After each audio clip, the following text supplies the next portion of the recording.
Hallo zusammen, ich bin's mal wieder, euer Michael, und heute gibt's von mir ein Video zu diesem neuen Objektiv hier, und zwar dem Tamron 16 bis 30 mm mit der durchgehenden Blende 2.8.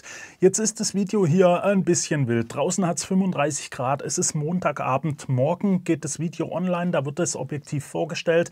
Ich habe es aber erst vor kurzem bekommen, musste da also ein bisschen Gas geben. Deswegen habe ich mir überlegt, ich habe jetzt nicht so viele Alltagssituationen gehabt, wo ich mit dem Objektiv unterwegs war, und habe mir deshalb das Sony 16 bis 35 mm GM2 geholt. Jetzt könnte man natürlich erstmal sagen, das Tamron mit einem Preis von 959 € gegen das Sony mit einem Preis von 2699 €. Ist es denn ein fairer Vergleich? Das Sony kostet fast dreimal so viel, und ich sag's mal so: Es wird sehr, sehr interessant, und deswegen möchte ich euch die beiden Objektive bzw. eben das Tamron vorstellen. Ich habe es ausgiebig getestet in allen möglichen Situationen und möchte euch die Ergebnisse jetzt natürlich zeigen. Getestet habe ich das Ganze hier an der Sony Alpha 1. Ihr seht auch schon, hier ist das 50-150 dran, da kommt auch noch ein Video dazu. Da geht erstmal ein Riesendank wieder an Fotoprofi Ludwigsburg, welche mir die A1 zusammen mit dem 1635 Sony G-Master 2 zur Verfügung gestellt haben. Sonst wäre der Test hier nämlich so überhaupt gar nicht möglich gewesen. Wie gesagt, ich habe das getestet an der A1 und jetzt geht es einfach mal los. Fangen wir zuerst mal ein bisschen mit der Größe an, weil das Tamron ist doch ein bisschen kleiner. Ihr seht es hier vielleicht auch schon. Ich blende euch das natürlich auch im Detail noch ein. Das Tamron hat einen 67 mm Filtergewinde. Das Sony hat einen 82 mm Filtergewinde. Das Sony ist insgesamt auch in allen Abmessungen, sage ich mal, ein Tick größer. Und auch beim Gewicht gibt es da einen Unterschied. Das Tamron habe ich nämlich gewogen. Das wiegt 488 Gramm, das Sony wiegt 608 Gramm. Das heißt, wir haben da schon mal 120 Gramm Unterschied. Jetzt haben wir natürlich beim Sony auch 5 mm mehr Brennweite, und auch vom Gehäuse selbst. Wir haben beim Sony einen Blendenring, der fehlt uns am Tamron. Wir haben beim Sony auch einen Umschalter zwischen automatischem Fokus und manuellem Fokus, der fehlt am Tamron auch. Wir haben am Tamron einen Funktionsknopf, am Sony haben wir zwei. Dafür haben wir am Tamron eine USB-C-Schnittstelle, wo wir das Ganze noch programmieren können, wo im Videobereich natürlich so einige Vorteile entstehen. Was wir hier auch noch gut sehen: Das Tamron ist ein Innenzoom-Objektiv und das Sony eben nicht. Das fährt ein bisschen aus, wenn wir auf 16 mm gehen. Ihr habt hier also erstmal einen kleinen Größenvorteil, und natürlich ist es auch noch ein leichter Vorteil, wenn es an die Abdichtung geht, denn beide sind Staub- und Spritzwasser geschützt, aber ein Innenzoom ist da natürlich weniger empfindlich dafür. Wie gesagt, es ist ein, ich nenne es mal vielleicht ein bisschen unfairer Vergleich, wenn man den Preis betrachtet, aber das Tamron ist eben eine Konkurrenz für das Sony. Mit 16 bis 30 mm liegt es genau in dem Brennweitenbereich, auch wenn das Sony da 5 mm mehr bietet, und deshalb habe ich mir das genauer angeschaut. Und jetzt, bevor ich euch hier noch Datenblätter vorlese oder so, kommen wir einfach zum wichtigsten Teil und beginnen mit der Bildqualität. Ich habe hier meinen MacBook liegen, da habe ich die Bilder drauf und möchte euch dazu ein bisschen was erzählen. Ich blende hier natürlich alles ein, also schießen wir doch mal los und beginnen mit der Schärfe. Und bei der Schärfe sind wir auch gleich bei der ersten Disziplin, welche mir die Bewertung nicht so leicht macht. Denn wenn wir uns hier mal diese Real-World-Bilder, wie ich sie gerne nenne, anschauen, gerade hier im Weitwinkel bei 16 mm und Offenblende, dann fällt es mir auf jeden Fall schon mal schwer zu sagen, welches Bild hier jetzt wirklich groß schärfer ist oder wo es da irgendwie ein bisschen mehr Negatives gibt, weil 16 mm ist eben so, auch an den 50 Megapixeln von der A1, da ist eben so viel im Bild, dass Details schon wirklich, ich will es nicht untergehen nennen, aber die Details fallen halt eben ein bisschen schwerer zu sehen. Also müssen wir da auch in die 100% Ansicht gehen. Und wie man sieht, beide Objektive sind da scharf. Beim Tamron, da muss ich ehrlich sagen, da sind sogar die Ecken einen Tick schärfer. Wenn wir das hier gerade mal anschauen, das sieht da alles noch ein bisschen schärfer aus als beim Sony. Auch leicht abgeblendet ergibt sich dieses Bild. Da wird das Sony auch in den Ecken schärfer. Aber das Tamron legt da auch noch was nach. Und deswegen ist auch hier das Tamron wirklich sehr, sehr gut und meiner Meinung nach ein bisschen vor dem Sony. Wenn man sich das Ganze jetzt aber genauer anschaut, mit Hilfe von einem Testchart. Ich bin ja eigentlich ein Freund von den Real-World-Bildern, also draußen. Es ist aber so, in den Details, wie ich es gerade schon erwähnt hatte, da braucht man eben einen Testchart, damit man da wirklich was sieht. Und da erkennen wir jetzt ein bisschen einen Unterschied. Und zwar auf dem Testchart sieht man jetzt erstmal, dass im Weitwinkelbereich bei 16 mm sich die Objektive da eigentlich nicht so viel geben. Das Sony bildet vielleicht sogar einen Tick schärfer ab in der Mitte. Wenn man das Ganze jetzt im Telebereich bei 30 bzw. 35 mm anschaut, dann sieht man, dass das Sony bei Offenblende hier dann doch nochmal ein gutes Stück, beziehungsweise ja doch gutes Stück kann man schon sagen, schärfer ist. Abgeblendet ist dann auch das Tamron bei 30 mm scharf, aber das Sony wird natürlich zum Vergleich auch abgeblendet und legt hier auch noch mal ein bisschen was zu. Es ist also wirklich so, bei 16 mm im Weitwinkel in der Bildmitte erkennt man fast keinen Unterschied. Da geht die Tendenz vielleicht leicht zum Sony. Bei 30 bzw. eben 35 mm, da hat das Sony doch schon einen etwas kleineren Vorsprung. Wir sind hier aber in der Bildmitte. Wie gesagt, wenn wir uns den Außenbereich nämlich mal anschauen, dann dreht sich das Bild und auch hier am Testchart bildet das Tamron meiner Meinung nach schärfer ab. Hier ist ein Unterschied sichtbar und wenn man das Ganze auch abblendet, da ist auf jeden Fall auch ein Unterschied sichtbar. Vor allem bei diesem Bild, da wurde die Ecke fokussiert, also ich habe das Testchart in die Ecke oben den Fokus gelegt und dann ein Bild gemacht. Dann sieht man auch hier, dass das Tamron sehr gut aussieht und wenn man dann mal zurück in die Mitte geht, dann sieht man da im selben Bild, dass das Tamron auch in der Mitte eigentlich ziemlich gut scharf abbildet und beim Sony das überhaupt gar nicht der Fall ist. Also hier muss man wirklich so ehrlich sagen, das Tamron hat die besseren Ecken, was ich jetzt persönlich auch überhaupt gar nicht so gedacht hätte. Eben weil eben in der Schärfe des Sony auch wirklich sehr gut ist in der Bildmitte. Die Ecken sehen da ein bisschen anders aus. Zusammengefasst kann man also sagen, das Sony ist in der Bildmitte besser, bei 16 mm nicht mit so viel Abstand wie jetzt bei 35 bzw. 30 mm. Da ist der Abstand dann doch schon ein bisschen größer. Wenn wir aber in die Ecken schauen, dann ist das Tamron da einfach besser. Und auch wichtig für die ganzen Bilder hier, für das Tamron habe ich noch kein Korrekturprofil. Da habe ich also im Lightroom noch nicht das passende Profil, dass da eine Verzeichnung und so weiter korrigiert wird. Ich habe das beim Sony auch mal ausgestellt, damit ihr hier einen Vergleich sehen könnt, vorher, nachher. Das Tamron, ich gehe davon aus, da wird ein Profil kommen und dann wird es genauso korrigiert werden wie das Sony, weil auch hier, wenn ihr euch die Verzeichnung anschaut, ist es schon ziemlich nah beieinander.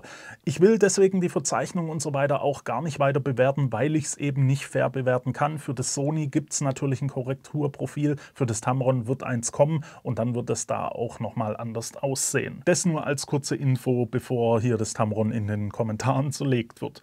Und dann geht es mal weiter, schauen wir uns mal das Bokeh an und gerade beim Bokeh geben sich die beiden Objektive auch nicht viel. Also schauen wir uns hier mal die Bilder bei 16 mm und auch bei 30 bzw. 35 mm an, dann erkennt man aufs erste fast keinen Unterschied. Beide Objektive liefern ein sauberes, fast cremiges Bokeh über den gesamten Brennweitenbereich. Auch der Schärfeverlauf ist bei beiden schön gleichmäßig und es gibt keine ablenkenden Swirls oder sowas. Wenn wir uns dann hier mal die Bokehbällchen anschauen, dann erkennt man auch hier auf den ersten Blick nur schwer einen Unterschied, denn die Formen und so weiter sind auch fast gleich. Wenn wir uns die aber näher anschauen, dann sehen wir beim Sony eine leichte Tendenz zu Zwiebelringen, während wir beim Tamron einfach eine gleichmäßige, aber rauere Struktur in den Bällchen erkennen können. Im Randbereich könnte man schon fast eine etwas stärkere Seifenblasenoptik beim Sony erkennen. Da muss man aber schon genauer hinschauen. Im Endeffekt kann ich da bei beiden Objektiven nichts Schwerwiegendes feststellen. Also da gibt es keine negativen Punkte. Mit beiden würde ich ohne Bedenken arbeiten wollen. Kommen wir als nächstes zum Gegenlichtverhalten. Da schauen wir uns das Ganze mal an. Ich habe hier ein bisschen was aufgenommen. Einmal das Tamron, einmal das Sony. Und meiner Meinung nach ist das Gegenlichtverhalten auch fast vergleichbar mit der Tendenz, dass es beim Tamron sogar leicht besser ist. Also beide haben nur leichtes Ghosting und Flares und wenn man das hier beim Filmen gegen die Sonne herausfordert, dann ist es natürlich auch alles sichtbar. Beim Tamron meiner Meinung nach aber nicht ganz so stark ausgeprägt. Und wenn wir uns Blendensterne anschauen wollen, das Tamron hat 9 Blendenlamellen, das Sony hat 11 Blendenlamellen und ich habe hier mal einen direkten Vergleich gemacht und da sehen wir, die Sonnensterne bzw. Blendensterne sind beim GM ein bisschen feiner, aber meiner Meinung nach sind beide sehr ansehnlich und sehen gut aus. Beachten sollte man einfach nur, das Tamron geht bis Blende 11 und das GM bis Blende 22. Wenn wir uns dann hier noch die chromatische Aberration anschauen, dann sehe ich bei beiden Objektiven das Ganze jetzt nicht wirklich als Problem. Bei beiden kann man das zwar herausfordern, wenn man hier wie im Beispiel die Sonne durch Äste fotografiert, das ist wirklich Worst Case, also hohe Kontrastkanten und so weiter, das ist ja immer sehr beliebt für chromatische Aberration und auch hier hier können wir das Ganze ein bisschen sehen. Meiner Meinung nach ist es aber auch überhaupt gar nicht störend oder auffällig, vor allem wenn man auch das gesamte Bild betrachtet. Da wird man sowas fast gar nicht mehr feststellen. Wenn wir uns die Low-Cars anschauen, die sind sichtbar. Beim Tamron etwas mehr als beim Sony, weil es beim Tamron da farblich eher so in die rosa Low-Cars geht. Also ihr seht es hier im Verlauf, da ist es doch ein bisschen mehr auffälliger rosa. Beim Sony geht es so eher ins Grün-Gelbe. Aber auch hier ist meiner Meinung nach, sind beide Objektive wirklich sehr, sehr gut. Beim Tamron fällt es eben einen Tick mehr auf, weil eben dieses Rosa ein bisschen mehr raussticht. Aber es ist beides weit weg von störend. Wenn wir uns den Autofokus angucken, dann muss man da wirklich sagen, das Sony ist einen Tick besser. Jetzt ist es nicht so, dass das Tamron langsam wäre oder so. Das Sony ist einfach nur verdammt schnell. Und da kann man jetzt natürlich drüber nachdenken, inwieweit macht es Sinn, dass man da einen sehr, sehr performanten Autofokus braucht. Ich will nicht sagen, dass das Tamron langsam ist. Also das ist wirklich auch schnell und vor allem, was sehr wichtig ist, leise. Beide Objektive hört man so eigentlich nicht. Ihr könnt da also auch ohne Probleme mit filmen. Es ist nur einfach so, das Sony ist einen Tick schneller und das muss man dann natürlich auch hervorheben. Hätte mich jetzt aber auch gewundert, wenn das Tamron da, ich sag mal, schneller oder sowas gewesen wäre. Es ist wirklich so, das Tamron ist jetzt nicht langsam, damit kann man auch super sauber arbeiten. Gerade mir im Weitwinkelbereich würde das überhaupt gar nichts ausmachen, da jetzt mit dem Tamron arbeiten zu müssen, weil es eben doch schon trotzdem auf einem hohen Niveau performt. Bei der Naheinstellgrenze haben wir einen größeren Unterschied. Da haben wir nämlich 19 bis 30 cm beim Tamron, also brennweitenabhängig. Die 19 cm habt ihr im Weitwinkel, die 30 cm habt ihr dann bei 30 mm Brennweite. Das Sony kommt mit einer Naheinstellgrenze von 22 cm über den kompletten Brennweitenbereich. Das heißt, ihr könnt da auch bei 35 mm nur 22 cm ans Motiv hin. Ihr kommt da also näher hin, ihr könnt es größer darstellen. Der Punkt geht auf jeden Fall ganz klar an das Sony. Und die Objektive eignen sich natürlich auch sehr gut zum Filmen, eben weil es ein Brennweitenbereich ist, den man doch öfter mal, nenne ich es mal, zum Filmen verwenden kann. Deswegen schauen wir uns auch hier noch das Focus Breathing an. Wir haben beim Sony natürlich auch den Vorteil, es ist eine Sony-Linse, da gibt es eine Focus Breathing Korrektur in der Kamera. Das ist beim Tamron nicht der Fall, weil Sony unterstützt es ja für Dritthersteller nicht. Wenn wir uns aber hier das Video angucken vom Tamron, dann seht ihr, das Focus Breathing ist wirklich sehr stark eingegrenzt. Also da habt ihr eigentlich auch überhaupt gar keine Probleme damit. Egal, ob ihr jetzt bei 16 mm seid oder bei 30 mm, das ist eigentlich in beiden Fällen nicht wirklich ein Problem. So, und dann hatte ich es ja schon am Anfang erwähnt, der Preisunterschied. 959 € fürs Tamron und 2699 € für Sony. Das ist natürlich ein Riesenunterschied, sag ich mal. Und jetzt ist die Frage, wie lautet denn mein Fazit? Ist es Sony diesen etwas größeren Aufpreis vom Preis denn wert, also fast das Dreifache vom Tamron? Und da muss man so ein bisschen differenzieren, weil da gibt es halt eben noch den Unterschied, was ihr auch für eine Kamera benutzt. Wenn ihr jetzt jemand seid, der eine A1 oder eine A9 III hat und ihr wollt damit Sport fotografieren oder sowas, dann ist es natürlich so, da wollt ihr einen tollen Autofokus, einen schnellen Autofokus und vor allem vielleicht auch eine hohe Bildwiederholrate, also die FPS, welche euch die Kamera bringen. Und wie wir alle wissen, begrenzt Sony ja die FPS für Dritthersteller auf 15 FPS. Und dann ist es natürlich so, wenn ihr eine A9 III habt, ihr könnt 120 Bilder in der Sekunde theoretisch darstellen, werdet dann aber auf 15 begrenzt. Dann macht das Ganze natürlich nicht so viel Spaß. Auch wenn ihr so ein bisschen vielleicht noch mit dem Focus Breathing, mit der Focus Breathing Compensation arbeiten wollt, dann müsst ihr da natürlich zum Sony greifen, weil das auch beim Tamron so nicht unterstützt wird, wird da also von Sony auch begrenzt.